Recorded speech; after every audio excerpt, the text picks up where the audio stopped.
Enquanto eu gravava pra vocês a análise do primeiro episódio da segunda temporada de Solo Leveling, saiu já em seguida o segundo episódio. Então, esse vídeo vai sair um dia ou 2 dias depois do primeiro vídeo, porque foi na sequência, foi muito rápido. E como eu pontuei no vídeo passado, algumas coisas eu esperava e outras coisas eu não esperava tanto, né? Então eu vou pegar o que eu falei no vídeo passado e trazer para esse vídeo pra gente fazer aquela análise completinha de cada coisa que aconteceu nesse segundo episódio da segunda temporada de Solo Leveling. Então, para conferir, fica no vídeo que depois da vinheta a gente começa. Bora!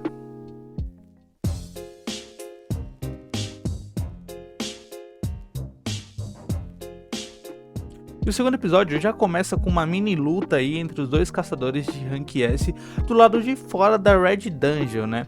Aquele caçador de Rank S que quer pegar o Sam e fazer ele chegar ali para sua guilda, né? A guilda do Tigre Branco.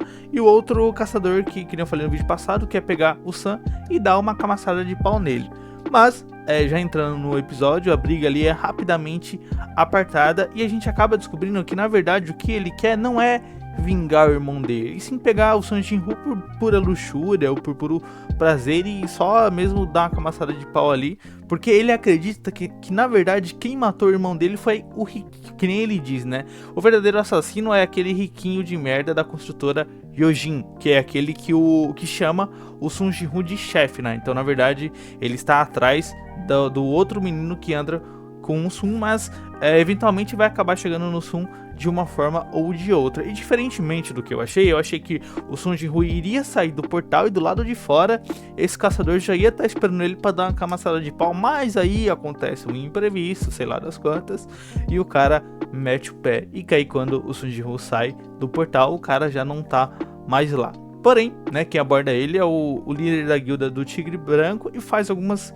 perguntas. Então vocês veem que quando ele toca no ombro assim do Sun Jinwoo, ele não se intimida, ele olha assim e fala: você na verdade deveria me agradecer porque fui eu que salvei aquelas pessoas. E o líder da guilda do Tigre Branco nem sequer questiona isso, né? Tipo, como se você é um ranqueiro. Então, como eu falei no vídeo passado, já realmente está manjado, né? Esse fachada do Sun Jinwoo, e foi interessante analisar isso, né? Nesses pontos eu acabei não acertando, talvez em um sim, mas em outro não. Continuando no episódio, a gente vê o caçador Kim, né, depois que ele bateu de retirada contra os elfos de gelo, e ele acaba encontrando um acampamento que tá a galera ali do Sun Jinwoo, e ele fica furioso, ele fica doido de raiva, porque segundo ele poderia ter derrotado aquele elfo de gelo se tivesse mais equipamentos, mas a gente sabe que não passa de uma baita desculpa esfarrapada. Então quando ele chega lá quando ele sai, né, e vê aquele acampamento ali da galera do Sun Jinwoo, ele fica doido, enfurecido e parte pra cima. E logo em seguida já o nosso querido Sun Jinwoo entra em ação e dá um peteleco na cabeça dele. Ao mesmo tempo que isso acontece, os elfos de gelo logo em seguida já aparecem para confrontar o Sun Jinwoo e todo o acampamento dele e toda a galera que tá com ele. E daí a gente descobre outra coisa interessante, né? Graças ao sistema e graças aos poderes que o sistema dá ao Sun Jinwoo, ele consegue falar com criaturas, e eu acho que também isso não era abordado na primeira temporada, porque eu não me lembro disso acontecer, até porque esses elfos de gelo são criaturas de muito alto nível e o Sun Jinwoo consegue se comunicar, tanto que nenhum outro humano entende, só o Sun Jinwoo. E talvez parta até para as ilhas dos insetos, quem sabe, talvez ele vá para lá e saiba se comunicar, né?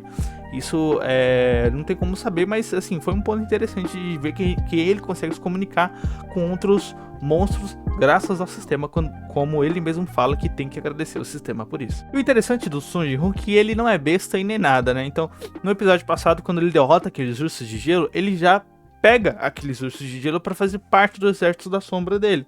Então quando o elfo de gelo chega nesse episódio e fala: e aí, você vai fazer o quê? Porque nós estamos em maior número. Ele pega e fala: será mesmo? Daí ele acaba invocando as sombras, né, que para confrontar os capangas dos elfos de gelo. E eu achei bem da hora a luta, né? Já entrando nessa luta, cara, simplesmente é incrível, né? As sombras são mais fortes que alguns elfos de gelo, outros elfos de gelo conseguem derrotando uma sombra ou outra, mas o problema mesmo é o boss, né? É aquele chefão, é aquele cara que tem uma luta simplesmente incrível. Cara, a animação, os movimentos, é tudo impecável, sabe? A batalha de solo leveling, assim, é uma das batalhas mais top dentre os animes, assim, vai, é como se fosse uma batalha de Naruto, lembra muito a batalha de Naruto, com aqueles movimentos todos, né? Não a batalha de Dragon Ball, não, porque a batalha de Dragon Ball é muito mais rápida, mas, cara, é simplesmente incrível a animação. Então tem aquela batalha do Sanjinho com o boss, e o Sanjinho acaba até admitindo que vai ser difícil lutar contra esse boss, porque ele talvez seja mais forte do que o próprio Sanjinho, mas eu acho que ele é muito modesto, porque ele fala isso do Igris também, né? Então ele fala, ó, o Igris eu acho que é mais forte que eu. Aí contra esse elfo de gelo ele fala também, eu acho que esse elfo de gelo é mais forte que eu, mas no final ele sempre consegue se sobressair de alguma forma. Então eu acho que é modestia da parte dele, porque talvez ele nem saiba o quão poderoso ele é, ou ele não consegue mensurar, então talvez ele tenha um pouco dessa distorção. E no meio da batalha, quando ele percebe que o Caçador Kim não vai ser útil pra ele, e nem sequer vai dar pra salvar o cara, ele acaba mandando o Igris dar uma faquinha nele e incrivelmente toma esse cara pro seu exército da sombra também. Eu achei que isso só poderia ser feito com monstros. Eu não lembro na primeira temporada se explicou exatamente como, provavelmente explicou, mas eu não lembro exatamente como funciona, só que eu achava que era só com monstros ou criaturas ou coisas assim que ele poderia pegar ali e jogar sombra para transformar no exército dele, mas não, o Caçador Kim, ele também fez isso. Então agora ele tem meio que uma sombra de classe A e é um ser humano que faz parte do exército da sombra dele. Como eu falei no episódio passado, eu esperava que o Caçador Kim não sobrevivesse, porque o cara é um baita filha da puta, né? Você viu que o cara montou duas equipes e foi só com os mais fortes, e o Sanjinho foi com os mais fracos. Então no vídeo passado eu falei, espero que ele não sobreviva.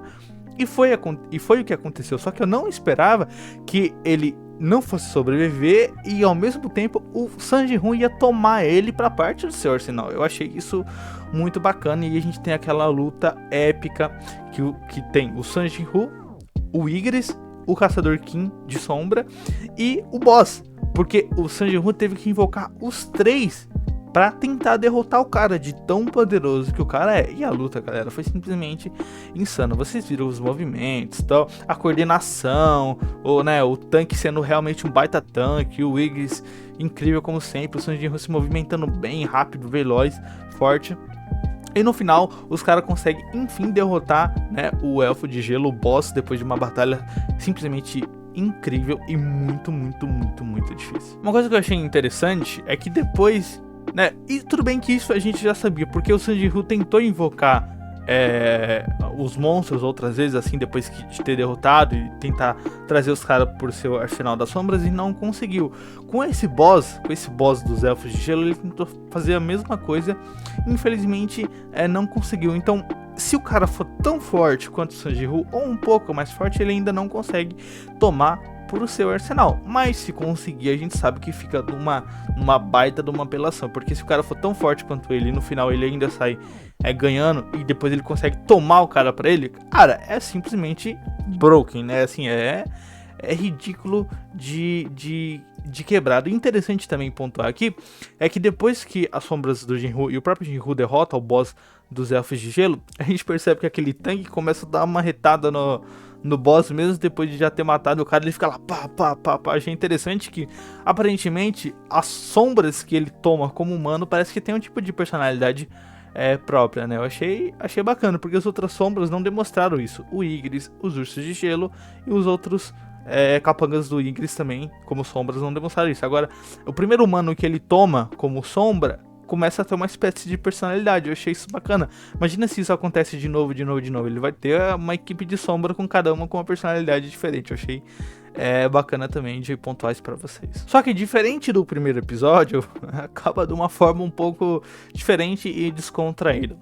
No primeiro episódio, o intuito do Sanjinho era fazer a amiga do irmão, a amiga da irmã dele mudar de ideia sobre entrar nos portais e caçar e tal, mas pelo visto o tiro saiu pela culatra, porque no final desse episódio a gente vê eles indo para uma próxima guilda e talvez venha um romance aí, né? Eu achei engraçado quando o parceiro dele fala, mas chefe, ela é de menor. Aí o Jinru pega e fala, e daí?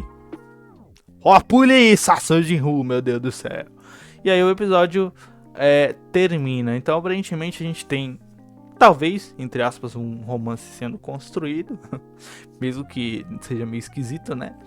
E muitas coisas interessantes para acontecer ao decorrer da temporada. Fazendo uma projeção para os próximos episódios, o que eu posso esperar? Eu posso esperar que o circo, como eu já imaginava, né, na primeira análise, que o circo vai se fechar em torno do Sung Jin-Woo, porque tem muita gente de olho no cara, tem muita gente suspeitando desse segundo despertar dele, e como eu te falei, daqui a uns 2 ou 3 episódios, isso daí deve cair por terra e a verdadeira identidade dele deve ser revelada. Agora, como, que jeito, eu não sei. E outra coisa interessante é que o caçador que tá atrás dele, né, que é o Hang Dong-soo, para vingar o irmão dele ou só matar o Sun por capricho, vai pra cima do Jin-Woo, né? A gente pode esperar isso porque afinal o cara tá na caça.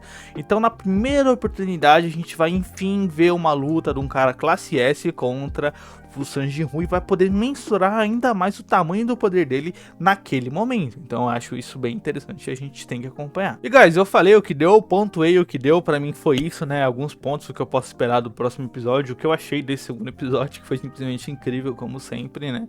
Solo Leveling, por incrível que pareça, nunca fica enchendo linguiça, nunca fica atrasando a série. É sempre desenvolvida, é sempre pra frente, é sempre continuando, nunca tem um episódio de preenchimento, nada do tipo. É sempre muito bom. Na mesma pegada aí do Demon Slayer, na mesma pegada do Jujutsu Kaisen e outros animes aí. Ele é sempre bem desenvolvido. Foi um episódio incrível, tô ansioso, super ansioso pra domingo que vem.